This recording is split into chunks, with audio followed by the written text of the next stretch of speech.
Hi friends, எல்லாருக்கும் வணக்கம். எல்லாரும் எப்படி இருக்கீங்க? நல்லா இருக்கீங்களா? இன்றைக்கி நம்ம ரொம்ப அழகான ஒரு செடியை பற்றி தாங்க பார்க்க போகிறோம். இவங்களோட பேர் வந்து ஏஞ்சலோனியா இல்லைனா ஏஞ்சல் ஃப்ளவர் அப்படின்னு சொல்லுவாங்க. இன்னொரு பேரும் இருக்குது, சம்மர் ஸ்னாப் ட்ராகன்.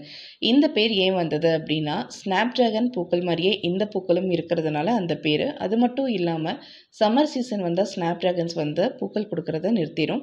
ஆனால் இந்த செடிகளில் வந்து வருடம் முழுக்க பூக்கள் இருந்துகிட்டே இருக்குது அப்படிங்கிறதுனால இந்த செடிகளை சம்மர் ஸ்னாப் ட்ராகன் அப்படின்னும் சொல்கிறாங்க.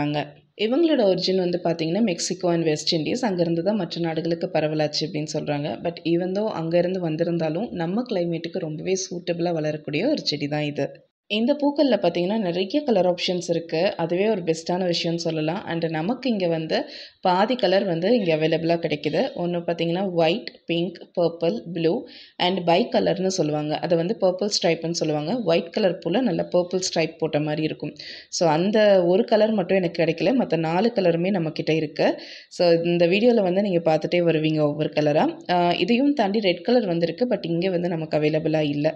ஸோ இவ்வளோ கலர்ஸ் வந்து இந்த செடிகளில் இருக்குது. அண்ட் நம்ம வீட்டில் வந்து பார்டரில் இல்லை கண்டெய்னரில் இந்த மாதிரியான பிளேசஸில் வந்து இந்த செடிகளை நம்ம வளர்க்கலாம்.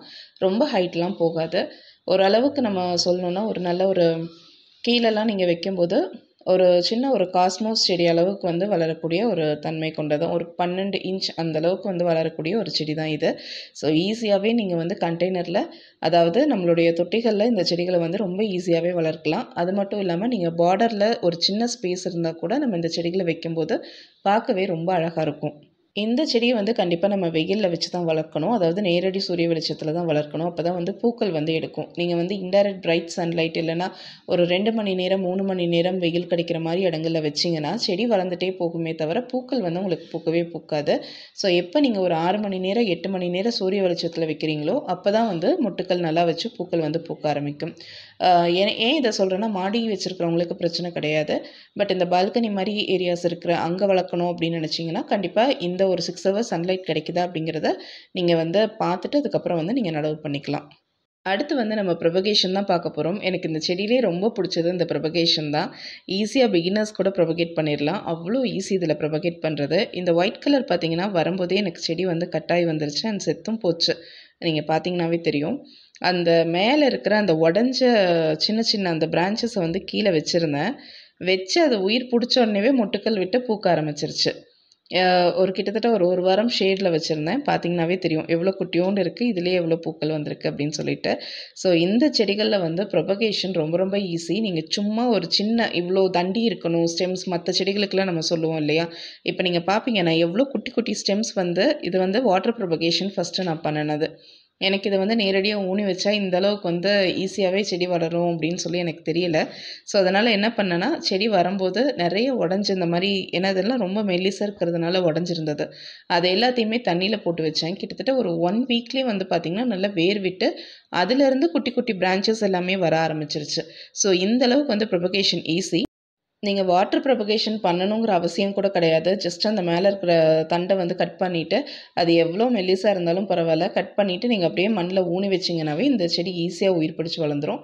பட் என்னென்னா, அந்த மாதிரி நீங்கள் கட் பண்ணி நடவு அதாவது மண்ணில் வந்து வைக்கிறீங்க அப்படின்னா அதை வந்து நல்லா வெயில் படாத ஆனால் நல்லா வெளிச்சமான இடத்துல வைங்க. ஸோ தட் என்ன ஆகும்னா, அந்த ஒரு வாரத்துலேயே வந்து அந்த செடி வந்து வளர ஆரம்பிச்சிடும். நீங்கள் டேரெக்டாக கொண்டு போய் அப்படியே மண்ணில் ஊனி விட்டுட்டு அதுக்கப்புறம் வெயிலில் வச்சிட்டிங்க அப்படின்னா செடி வந்து செத்து போயிடும். ஸோ இதை மட்டும் நம்ம கவனமாக வச்சுக்கிட்டா போதும். மற்றபடி ப்ரொபகேஷன் ரொம்ப ரொம்ப ஈஸி இந்த செடியில். ஸோ யார் வேணாலும் இந்த செடிகளை வந்து வளர்க்கலாம். அண்ட் பிகினர்ஸ்க்கு ரொம்பவே ஈஸியான ஒரு செடின்னு நான் சொல்லுவேன். மெயின்டெனன்ஸும் பார்த்திங்கன்னா ரொம்ப கம்மி தான். பட் இந்த செடிகள் வந்து பெரிய செடியாக நீங்கள் வாங்கும்போது பார்த்திங்கன்னா பூ எடுக்கிறதுக்கு கொஞ்சம் டைம் எடுக்கும்.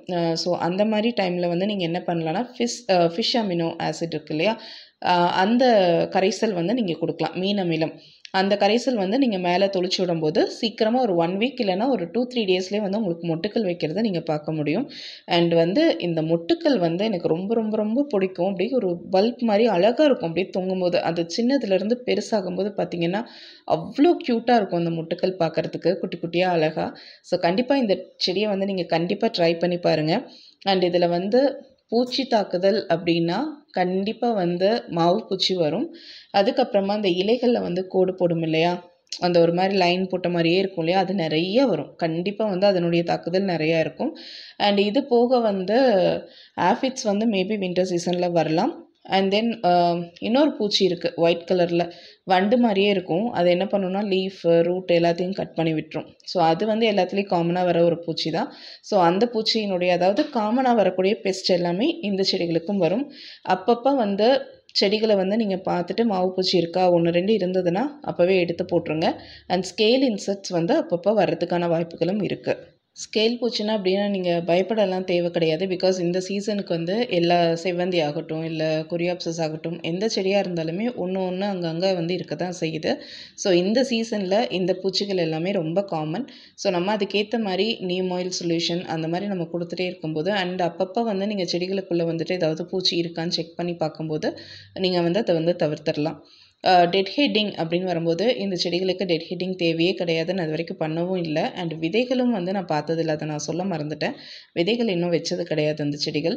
டெட் ஹெட்டிங் வந்து பார்த்திங்கன்னா அவசியமே கிடையாது ஒன்று. ஆனால் எனக்கு அந்த பிங்க் கலர் செடி மட்டும் பார்த்திங்கன்னா மற்ற செடிகளோட இலைகளும் நல்லா நீளமாக இருக்கும், நல்லாயிருக்கும். ஆனால் இந்த பிங்க் கலர் மட்டும் ரொம்ப குட்டி குட்டியாக இருக்கும் இலைகள். அதுவும் இல்லாமல் அந்த பூக்கள் காஞ்சு முடிஞ்சோடனே அப்படியே காஞ்சி போய் நிற்கிற மாதிரி இருக்கும்.